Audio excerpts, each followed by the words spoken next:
আচ্ছা, তোমার প্রশ্ন ছিল যে টয়লেট ক্লিনার কি, টয়লেট ক্লিনার কিভাবে কাজ করে, এগুলো সর্বোচ্চ খ নাম্বার অথবা গ নাম্বারে আসে। দেখো, খ নাম্বারের জন্য প্রশ্ন এরকম যে টয়লেট ক্লিনার কি, সেখানে তুমি সর্বোচ্চই টয়লেট ক্লিনার কি এই জিনিসগুলোকে একটু বিশ্লেষণ করতে পারো। যেখানে টয়লেট ক্লিনার কি, আহ একটু দেখাই। টয়লেট ক্লিনার হচ্ছে গিয়ে তোমার মেইন উপাদানটা হচ্ছে সোডিয়াম হাইড্রোক্সাইড, যেখানে সোডিয়াম হাইপোক্লোরাইট নামে একটা উপাদান মিশ্রিত থাকে। তো এই উপাদান মিশ্রিত থাকলে কি হয়, যে উপাদান মিশ্রিত থাকলে আমরা মূলত এই জিনিসটা ব্যাখ্যা করবো, যে এই যেটা সোডিয়াম হাইপোক্লোরাইট পানির সাথে বিক্রিয়া করে এই NaOH সোডিয়াম হাইড্রোক্সাইড এবং হাইপোক্লোরাস অ্যাসিডে পরিণত হয়, যেটা ভেঙে জাইমান অক্সিজেন হয়, এবং এই জাইমান অক্সিজেনটাই মূলত রঙিন পদার্থকে বর্ণহীন করে এবং জীবাণুর সাথে বিক্রিয়া করে মৃত জীবাণু, মানে জীবাণুকে মেরে ফেলে। এই হচ্ছে গিয়ে টয়লেট ক্লিনারের কাজ, এতটুকু ব্যাখ্যা করলেই হবে। তারপরে আসো সাবান এবং ডিটারজেন্ট। এটার প্রশ্ন ছিল সাবান এবং ডিটারজেন্ট। আচ্ছা, সাবান এবং ডিটারজেন্টের ময়লা পরিষ্কার করার কৌশল, এটা বোঝা লাগবে। আর হচ্ছে প্রথমে আসলে সাবান এবং ডিটারজেন্টটা কি আসলে। সাবান কি?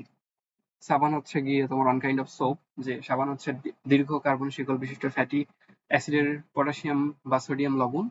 আর ডিটারজেন্টটাকে বলা হচ্ছে সোডিয়াম লরাইল সালফেট, যে অথবা এই যে বেনজিন সালফোনিক অ্যাসিডের সোডিয়াম লবণ। এটা তোমার পরে গিয়ে বুঝবা যে বেনজিন সালফোনিক অ্যাসিডের সোডিয়াম লবণ, এটা একটা হচ্ছে গিয়ে পরে বুঝবা এই টাইপের গুলো আছে এর সাথে, যে এটা হচ্ছে গিয়ে বেনজিন, তো এটার একটা লবণ হচ্ছে গিয়ে তোমার ডিটারজেন্ট। সাবান খরো পানিতে ভালো কাজ করতে পারে না, অন্যদিকে ডিটারজেন্ট খরো পানিতে ভালো কাজ করে। আর ডিটারজেন্টের চেয়ে পরিষ্কারকরণের ক্ষমতা সাবানের কম, আর এদিকে সাবানের চেয়ে পরিষ্কারকরণের ক্ষমতা ডিটারজেন্টের বেশি। এদিকে আসো যে সাবানটা কি। এরপর আসো সাবান কি। সাবান হচ্ছে মূলত যে এই যে উচ্চতর ফ্যাটি অ্যাসিড আর C double O N A, এই আরটা হচ্ছে গিয়ে অ্যালকাইল মূলক। হ্যাঁ, আরটা হচ্ছে অ্যালকাইল মূলক, যখন এই আর এর মান আমরা জানি আর হচ্ছে গিয়ে অ্যালকাইল মূলক, যে এই যে CH3 এই টাইপের মূলক। তো এই আর এর মান হচ্ছে 12 থেকে 18 পর্যন্ত, এই পর্যন্ত যায়, তখন এইগুলাকে আমরা হচ্ছে গিয়ে সাবানের মধ্যে অন্তর্ভুক্ত করি। যেমন এই 12 থেকে 18, যেমন C11, C12, এই টাইপের যৌগ, মানে এই টাইপের যে অ্যালকাইল মূলকগুলো, এগুলোর নামই হচ্ছে কি স্টিয়ারেট। এই জন্য নাম হয়েছে সোডিয়াম স্টিয়ারেট, বা সাবানের সংকেত হচ্ছে এটা 3517 COO Na। আর পটাশিয়াম স্টিয়ারেট সাবানের সংকেত হচ্ছে এটা। হ্যাঁ, তো এখানে বলছে যে তেল বা চর্বির সাথে সোডিয়াম হাইড্রোক্সাইড বা পটাশিয়াম হাইড্রোক্সাইড বিক্রিয়া করে সাবান এবং গ্লিসারিন তৈরি করে। সাবান এবং গ্লিসারিন তৈরির এই প্রক্রিয়াকে সাবানয়ন বলে। তোমাকে আমি সাবানয়নটা একটু দেখাই। সাবানয়ন বিক্রিয়াটা এই যে দেখা যায়, সাবানয়ন বিক্রিয়া হচ্ছে এটা, যে তেল বা চর্বি যেটা, সেটাকে হচ্ছে এরকম তার রিয়াকশনটা, সংকেতটা এটা CH2 সাথে ডাবল ও সিআর, এটা ওয়ান কাইন্ড অফ এস্টার, বুঝছো? One kind of ester, CH তার সাথে ডাবল ও সিআর, CH2 তার সাথে ডাবল ও সিআর, এস্টার। তো এই এস্টারের সাথে যখন হচ্ছে পানির উপস্থিতিতে আমরা সোডিয়াম হাইড্রোক্সাইড দেই, তখন যে OH, OH বলে গিয়ে এই যে এস্টারের যে OCR, সেখানে গিয়ে OH গুলা বসে। তো এই যে CH2OH, CHOH, CH2OH, এইটাকে মূলত আমরা হলো গ্লিসারিন বলি, সাথে সাবান থাকে আর COO Na। এই গ্লিসারিন এবং সাবান একসাথে উৎপন্ন হওয়ার বিক্রিয়াটাই হচ্ছে গিয়ে সাবানয়ন বিক্রিয়া। হ্যাঁ, এবার আসো তোমার বইয়ে। সাবানয়ন বিক্রিয়াতে এই যেখানে বলছে যে গ্লিসারিন তৈরির এই প্রক্রিয়াকে সাবানয়ন বলে। সাবানয়ন প্রক্রিয়ায় প্রাপ্ত সাবান এবং গ্লিসারিন মিশ্রণের মধ্যে যদি NaCl যোগ করলে গ্লিসারিন পাত্রের নিচে অবস্থান করে, কারণ গ্লিসারিন হচ্ছে অবক্ষেপ করে। অন্যদিকে সাবানের অণুগুলা NaCl কে ঘিরে একত্র হয়ে পানির উপরের দিকে কেকের আকারে ভেসে ওঠে। এই কেকটা হলো গিয়ে সোপ। পরে এগুলোকে বিভিন্ন ছাঁচের মধ্যে ফেলে আমরা যে সাবান ইউজ করি, স্যান্ডেলিনা, লাইফবয়, এগুলো বানানো হয় আর কি। এরপরে আসো যে ডিটারজেন্ট।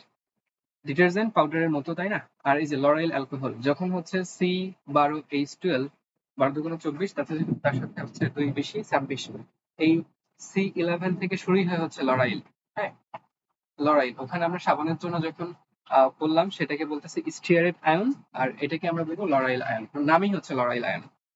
তো লরাইল অ্যালকোহলের সাথে সালফিউরিক অ্যাসিড H2SO4 বিক্রিয়া করে লরাইল হাইড্রোজেন সালফেট এবং পানি উৎপন্ন করে। এই লরাইল হাইড্রোজেন সালফেট এর সাথে সোডিয়াম হাইড্রোক্সাইড NaOH বিক্রিয়া করে সোডিয়াম লরাইল সালফেট।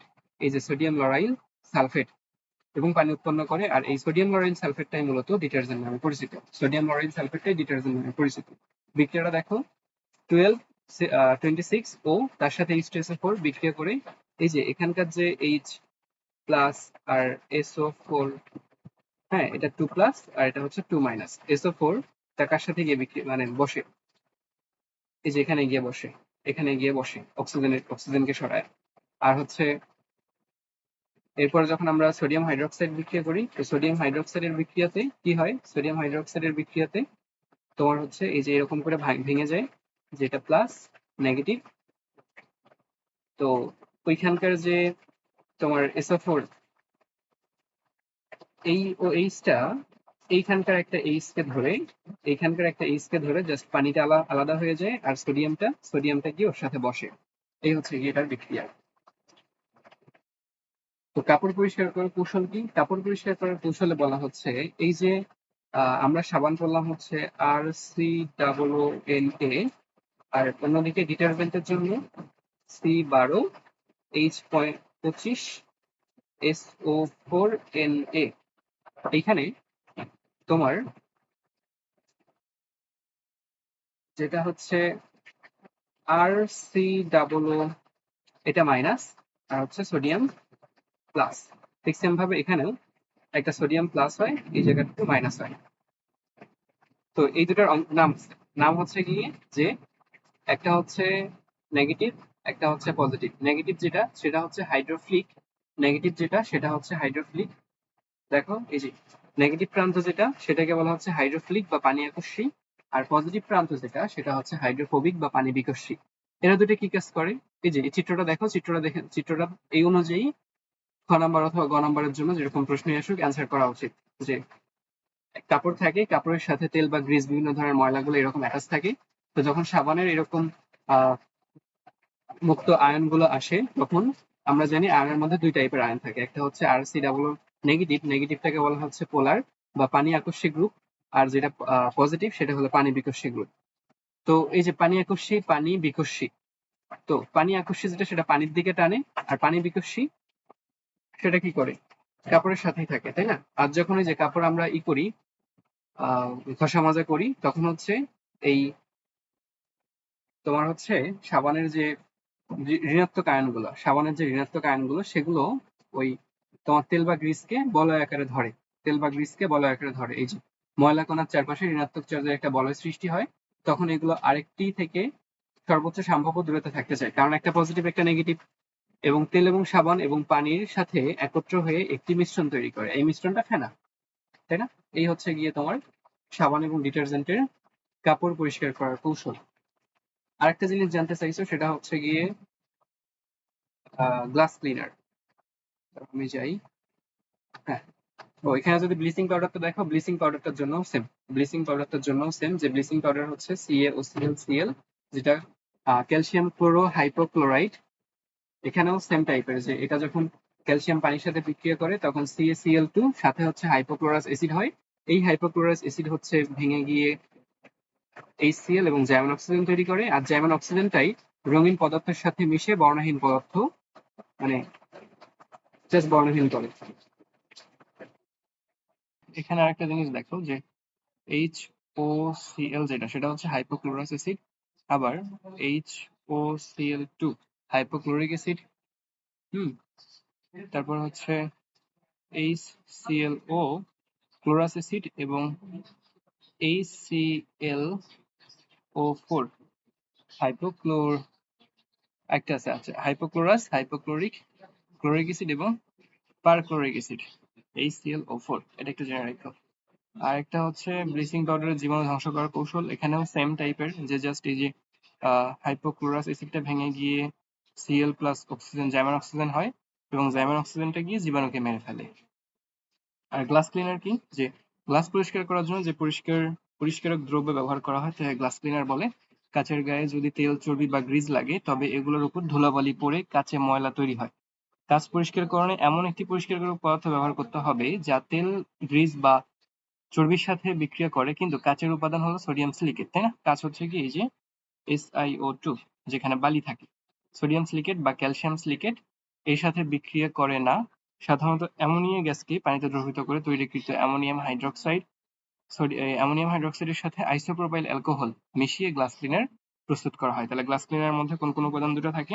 একটা হচ্ছে এটা আইসোপ্রোপাইল অ্যালকোহল সাথে অ্যামোনিয়াম হাইড্রোক্সাইড। কৌশল কি? যে ওই যে গ্লাস ক্লিনারের যখন কাচের গায়ে দেয়া হয় তখন অ্যামোনিয়াম হাইড্রোক্সাইড কাচের তেল, চর্বি বা গ্রিজের সাথে বিক্রিয়া করে তেল বা চর্বি বা গ্রিজকে কাচ থেকে অপসারণ করে।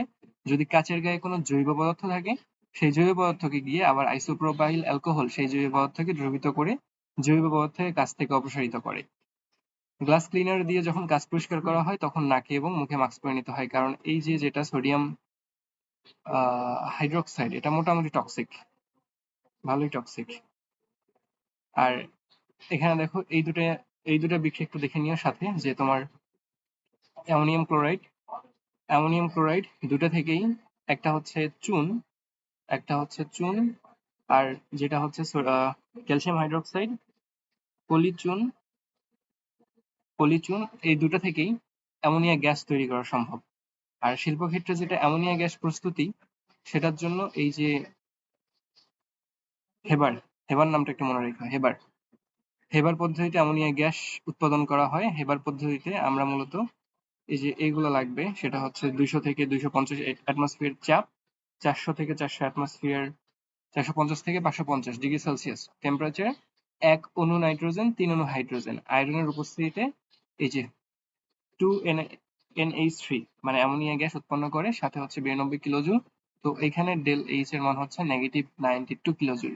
এটা ওয়ান কাইন্ড অফ তোমার ওই এন্ডোথার্মিক বা তাপ উৎপাদী বিক্রিয়া। হ্যাঁ, আর এখান থেকে ইউরিয়া দেখে নিও, যে ইউরিয়া গাছ কিভাবে খনিজ লবণ শোষণ করে, তার জন্য এগুলো আসে। যে প্রথমে কার্বন ডাই অক্সাইড অ্যামোনিয়ার সাথে বিক্রিয়া করে অ্যামোনিয়াম কার্বামেট NH2COONH4 উৎপন্ন করে। এই অ্যামোনিয়াম কার্বামেট পরে একা একাই জাস্ট ভেঙে গিয়ে NH2 bond CO bond NH2 অর্থাৎ ইউরিয়া উৎপন্ন হয়। কৃষিক্ষেত্রে ইউরিয়া ইউজ করা হয়। তো এই ইউরিয়া মূলত পানির সাথে যখন মিক্স হয়, অর্থাৎ ওই ইউরিয়া যখন জমিতে ছিটায় দেয়, তখন সেটা পানির সাথে মিক্স হয়ে এই যে অ্যামোনিয়াম আয়ন এবং তোমার এই তৈরি করে OH মূলক, তাই না? OH minus. আর অ্যামোনিয়াম সালফেট যেটা, যে উদ্ভিদ যেটা শোষণ করে সেটা মূলত অ্যামোনিয়াম সালফেট। এই খনিজ লবণ হিসেবে যে এই অ্যামোনিয়া যেটা ভেঙে যায় সেটা আবার সালফিউরিক অ্যাসিডের সাথে বিক্রিয়া করে অ্যামোনিয়াম সালফেট উৎপন্ন করে, এবং এই অ্যামোনিয়াম সালফেটই মূলত খনিজ লবণ হিসেবে গাছ গ্রহণ করে।